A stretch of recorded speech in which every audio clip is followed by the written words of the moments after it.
Ratusan artikel dan puluhan buku pernah ditulis Hatta sepanjang hayatnya. Dia memang satu-satunya dari bapak bangsa kita yang paling banyak menulis. Jika ada jasanya yang terbesar, tak lain adalah karena itu.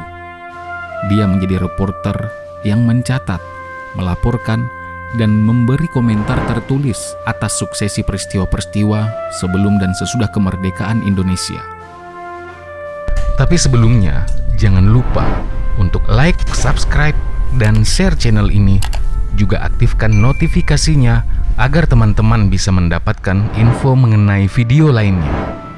Hatta menulis pertama kali ketika berusia 18 tahun, belum lagi dia masuk universitas. Dimuat dalam majalah Jong Sumatra. Tulisan itu mengisahkan secara autobiografis tokoh Hayali, seorang janda cantik dan kaya yang terbujuk kawin lagi. "Namaku Hindania," tulis Hatta. "Aku dilahirkan di matahari. Hidup waktu fajar lagi menyingsing, disambut oleh angin sepoi yang bertiup dari angkasa, serta dinyanyikan oleh suara marga satwa yang amat merdu bunyinya." Kisah sederhana itu akan terjatuh menjadi roman picisan seandainya Hatta bercerita tentang cinta belaka. Hindania adalah personifikasi Indonesia. Setelah ditinggal mati suaminya, Brahmana dari Hindustan, dia bertemu seorang musafir dari barat, Wolandia, yang kemudian mengawininya. Tapi Wolandia terlalu miskin, sehingga lebih mencintai hartaku daripada diriku, dan menyanyiakan anak-anakku.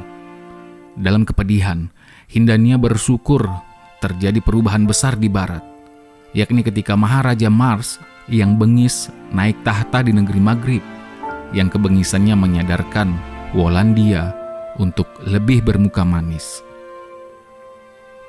Pada 1920, ketika Hatta menulis itu, pemerintah Belanda sedang gencar menerapkan kebijakan politik etis, bersikap lebih manis kepada rakyat pribumi setelah mereka mengalami sendiri pahitnya dijajah Jerman selama Perang Dunia Pertama, perang dahsyat yang dipersonifikasikan Hatta sebagai Maharaja Mars.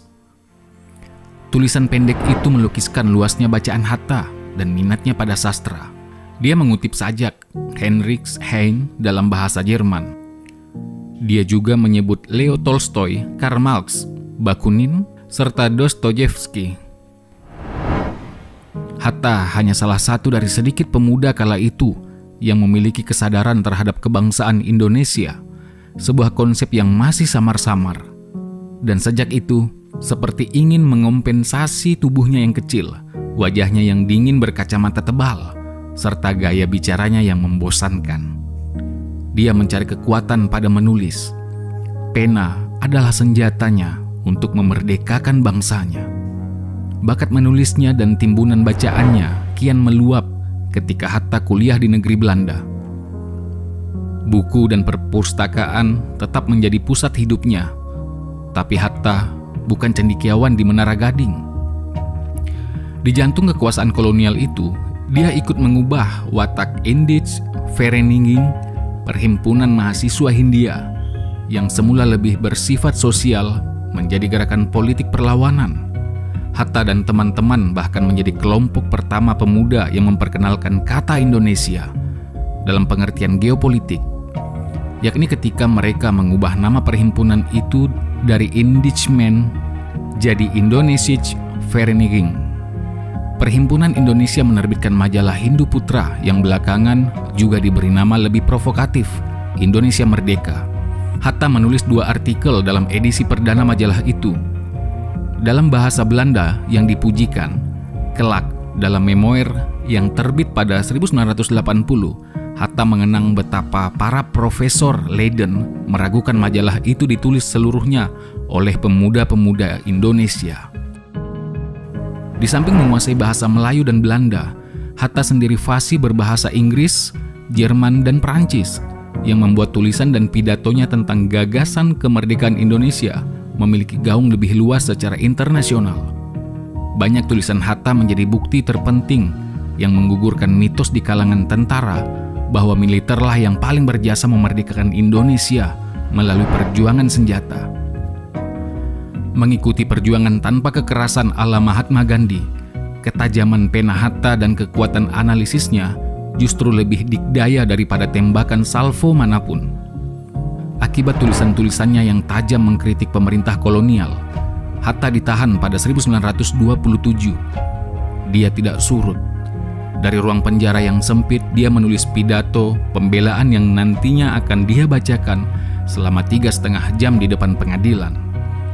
Judul pidato itu, Indonesia Vrij atau Indonesia Merdeka, menjadi salah satu manifesto politik yang monumental. Disitulah, persis di ulu hati kekuasaan kolonial, dia menusukkan tikamannya. Pulang ke Indonesia dengan membawa gelar sarjana, Hatta makin larut dalam kegiatan politik. Bersama Sultan Syahrir, dia mendirikan Pendidikan Nasional Indonesia, sebuah partai politik yang lebih menekankan aspek pendidikan politik dan pemberdayaan rakyat terjajah. Dia juga aktif menulis dalam majalah yang diterbitkan partainya, Daulat Rakyat. Dan kembali, akibat tulisan-tulisannya, di situ dia dibuang ke Bovendigul, Irian, sebuah wilayah pembuangan yang sering disebut sebagai Siberianya Hindia Belanda. Tapi, dasar Hatta, dia membawa serta 16 peti buku ke tanah pengasingan. Buku-buku itu membuatnya memiliki amunisi cukup untuk meluncurkan tulisan, tembakan salvonya ke koran-koran di Batavia maupun Den Haag. Dia memang tak bisa dibungkam. Hatta adalah orator besar seperti halnya Soekarno, tapi bukan lewat pidato dengan suara bariton yang penuh wibawa, melainkan lewat tulisan-tulisannya yang tajam dan menggetarkan.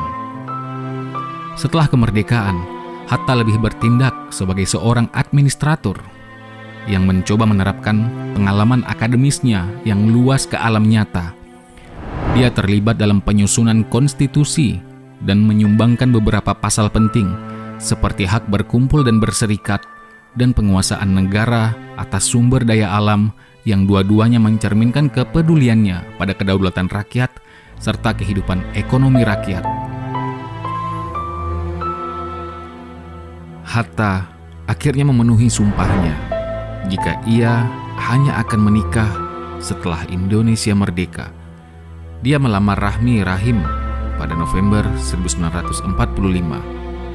Hatta menghadiahi calon istrinya emas kawin yang tidak akan dipikirkan oleh orang lain, yakni sebuah buku berjudul Alam Pikiran Yunani yang ditulisnya sendiri. Pada awal kemerdekaan itu, Hatta juga terlibat dalam pergulatan politik yang diwarnai perpecahan di kalangan pendiri negara. Terpaksa menjadi Perdana Menteri setelah beberapa kali kabinet jatuh bangun. Hatta harus menghadapi soal rumit, pemberontakan Madiun, agresi Belanda, diplomasi untuk mempertahankan kedaulatan Indonesia, dan pembentukan tentara nasional. Namun, di sela-sela kesibukannya, dia masih menulis artikel ataupun buku. Topik perhatiannya sangat luas, mulai dari politik, koperasi dan perbankan, hingga tentang Islam dan demokrasi. Ia setidaknya 2 kali menulis di Foreign Affairs, sebuah jurnal prestisius internasional tentang kebijakan luar negeri. Disitulah Hatta menyodorkan konsep politik luar negeri yang bebas dan aktif, yang diadopsi pemerintah Indonesia hingga kini. Ketika wafat pada 1980, Hatta meninggalkan 30.000 judul buku dalam perpustakaan pribadi sebagai warisannya yang termahal. Integritas dan kesederhanaan hidup menjadikannya mutiara yang langka di antara deretan pemimpin Indonesia masa kini maupun masa lampau.